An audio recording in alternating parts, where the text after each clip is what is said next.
Hey everyone, Nicole here, and I'm back with the Sketch Day 1 layout from my December 2013 Super Sketch Club kit.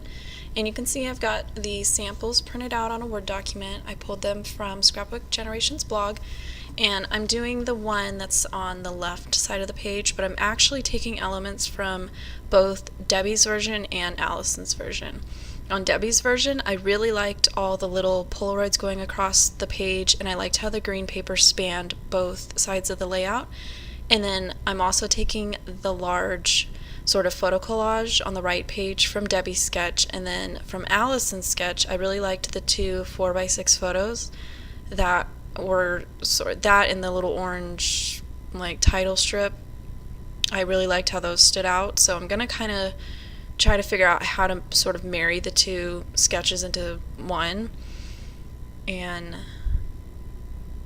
I ran into, a couple little issues here and there, but I just kind of had to kind of just go with it. Right now I'm just cutting apart all the different papers. There was a pattern paper that had a lot of border strips, so I cut all those apart, and then this is the paper that has all the little Polaroids on it. And I'm cutting those apart, and I went ahead and cut that part out of the video because there were so many of them. And I've at this point I've already inked the edges of everything in Chestnut Roan chalk ink by Colorbox. And sorry, but I'm a little, well, I guess a lot out of frame, and I'm just inking the pattern papers right there. I have a tendency to work like right at the edge of my desk, so I'm having issues sometimes remembering that I'm recording and I need to actually push everything forward. But and I also decided to ink my photos just because they were kind of getting a little bit lost right next to that green like number paper.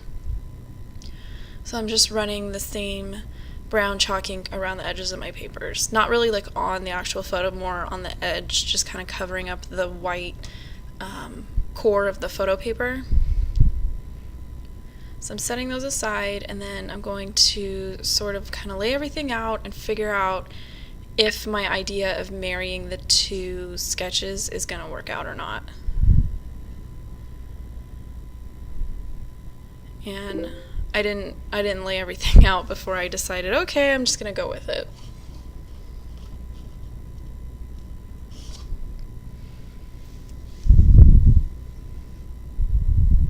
And I'm just kind of butting the two pages up together to make sure that that little green strip lines up.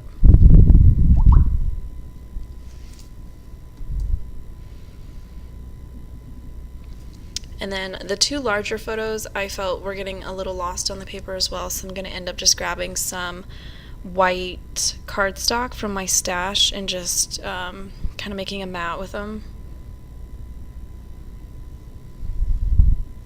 And I did ink those photos as well.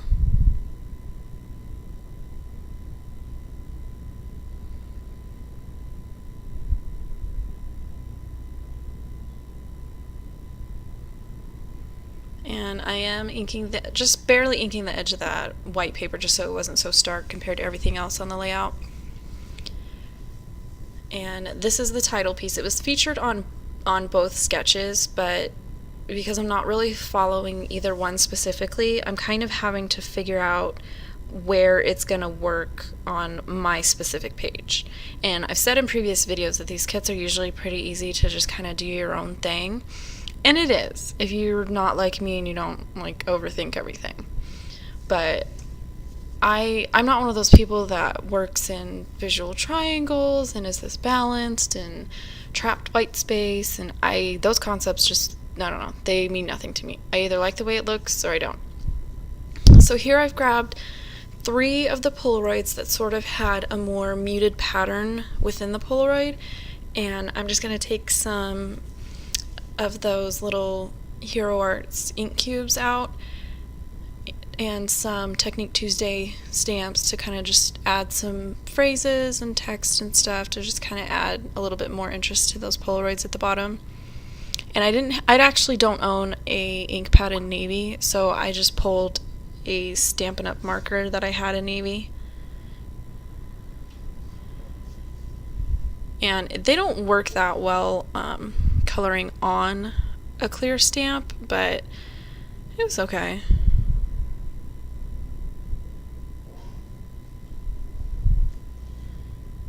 And I think right now I'm still trying to kind of figure out what I like, and I'm actually gonna kind of combine a couple different things. This stamp set has these really cute phrases where it's like most of the phrase is in text and then one word is in Allie Edwards' handwriting. And I'm actually going to combine two. So I'm taking totally from this one, and then I'm going to use awesome from a different one. And being able to just color on it with a marker works really well. I'm wondering, though, if I should get a couple of those Tim Holtz Distress markers and try them, but I don't know. I have so much Stampin' Up! Stuff from when I used to be a demo that I'm holding on to it because I did invest quite a bit in it. But right now I'm wanting to try out some different ink pads. And that's why I bought these little cubes from Hero Art, so that I can try them out. And then on this one, I took out a school set because I liked the Hello routine, since the photos were basically just, everyday things that my kids do. They run around the house, and my son plays with my daughter's, pink shopping cart, and it's just kind of what they do all day. And I'm going to take some Post-it notes and just kind of mask off the little faux Polaroid frame. And that little star is also from the school set. And I'm just going to use that yellow color, which I think it's called Butter Bar. I'm just going to kind of stamp a little bit in the background. I thought it was going to be a little bit more tone on tone, but that Butter Bar ink is actually a very dark yellow. But I'm trying to use them so that I can determine whether or not I like them and I want to invest in the full-size pads. And I don't know, I'm still on the fence.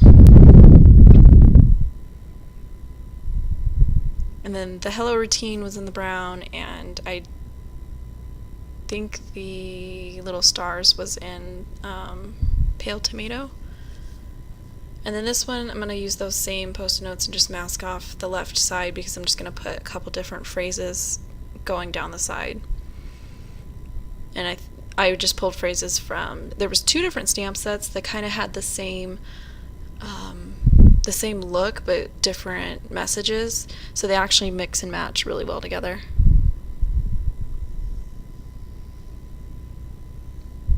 And here, yeah, that was where I pulled the second stamp set. And I really like these stamps because it's like you can kind of make your own phrases, and I really wish that some of the newer ones were like these, but she seems to be changing up her design a little bit. Okay, had to stop the recording. I'm doing this one while my son is still up, so he of course needed a refill.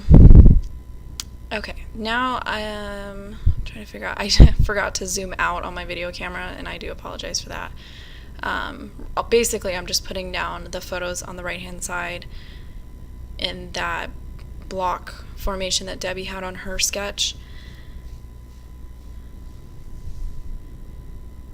And then there's a little 1/4-inch strip from the striped paper that is going to go on there. Oh, this is where I realized that I cannot find a paper trimmer that trims straight. And I tend to notice that when I'm doing these blocked collage photo things where everything's butting up, you really notice that your trimmer does not cut straight.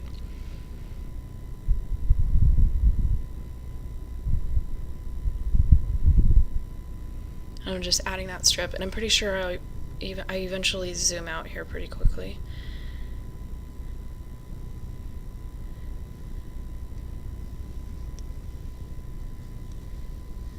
I'm just adding that other strip, making sure that it matches up across the seam. And then I had decided that this was where I was going to put that orange title piece. And I'm going to add a couple extra strips up there just to kind of make them, make it look like it's not up there all by itself. And I did cut the end into a little banner. And I'm off camera, but I'm going through all those little strips that were cut out and finding the ones that I want to use.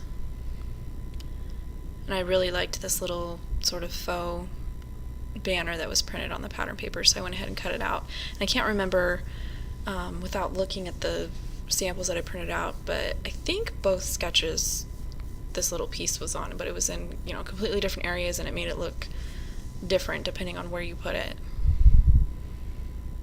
And then I'm just going to fussy cut those little cameras that were on there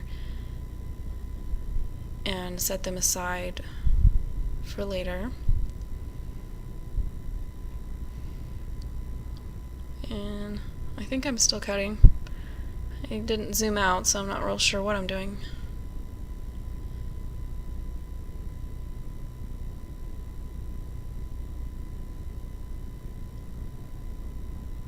Yeah, I have to be cutting those out. Oh, and I was also digging through that pile, and there was 3 of these strips, and I loved all 3 of them. One was orange, one was green, and one was blue, so I just pulled the blue one because there was so much orange and green orange and green on that side of the paper anyways.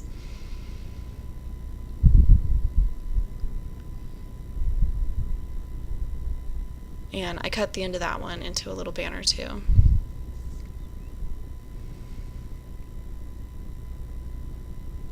And then this I'm going to end up moving around for a while before I sort of commit to placement. And I thought about putting it there, but I don't know, it looked odd being right there above those Polaroids, and I didn't like how it ended so abruptly right after Memories, so eventually I'm going to move it. Hopefully I zoom out soon. I think I was double checking the sample to make sure that I had all the right Polaroids. I'm not very good at making things look random, so when there's, you know, like the scattering of Polaroids across the pages, I like to use the sample and sort of match it up as closely as I can because it looks, you know, it obviously looks good.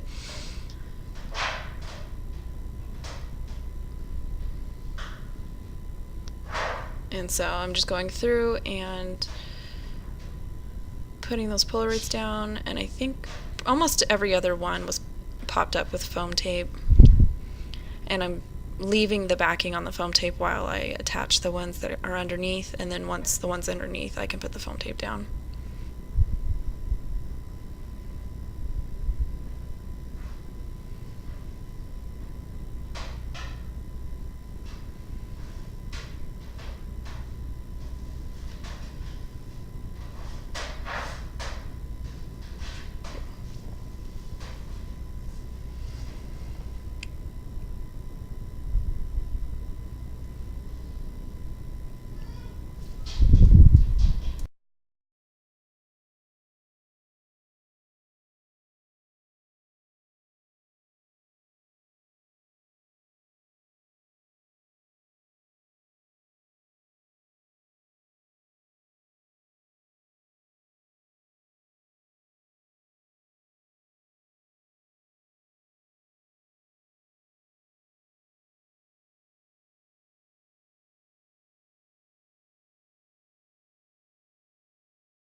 Okay, hopefully that's the last time that I have to stop and start the recording for this.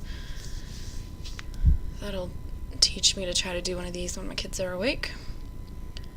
Okay, so I committed to putting that Snapshots and Memories banner up at the top, and then now I'm just inking all the little pieces that were fussy cut. Those speech bubbles were also from a border strip from the pattern paper, and I believe I think I cut that part out of the video because it was kind of long. And I'm just following the sample photo for where those go, and then I noticed that there were these little typewriters that needed to be fussy cut as well, so I went digging through my pile of scraps that I had cut.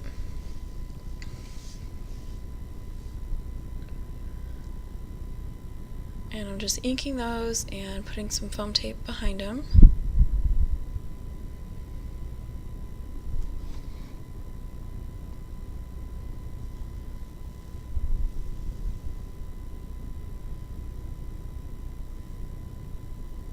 And then I'm going to pull the right page over and match up that little sliver of Polaroid that I cut.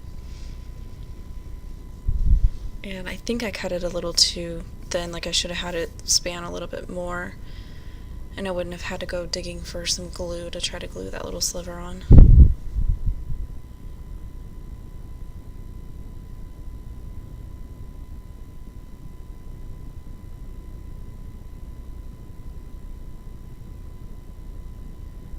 And then again, I'm just using the photos from their blogs to sort of match up which Polaroids go where.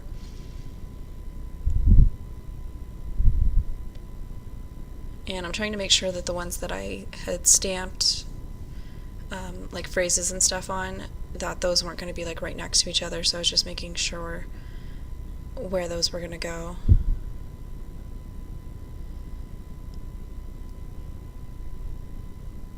And then I'm just making sure that everything is going to fit across before I start gluing everything down.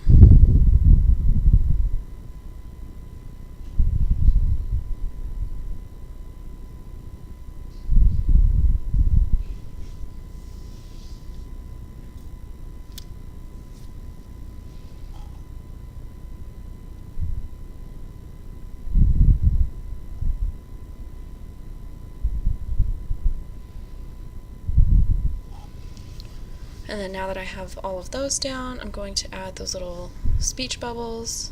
And some of them I had to move just a little bit, just based on if I had stamped on that one or if I just didn't like where it was at. And then I decided to take that little orange camera that I had cut out and put it up there at the end of that faux banner, and I liked it up there. It didn't look like the banner just abruptly ended. And then I'm taking out this Project Life date stamp and trying to figure out where I want to put the date, and I decided that I was going to put it on 3 of the Polaroids and just kind of have it repeating across the page.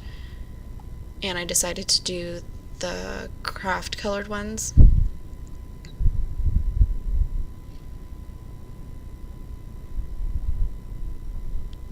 And then I'm going to pull out some enamel dots from my stash, and I showed those in the first video. It was just part of the extra supplies that I had pulled out that I thought would match, and I'm just going to go ahead and put them anywhere that I like on the page. I said before, I don't really understand the concept of, visual triangles and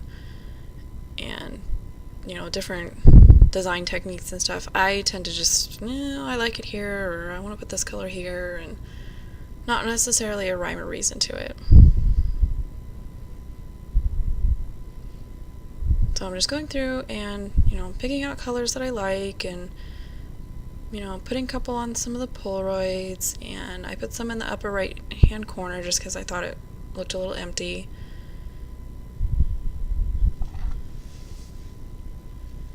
And then I'm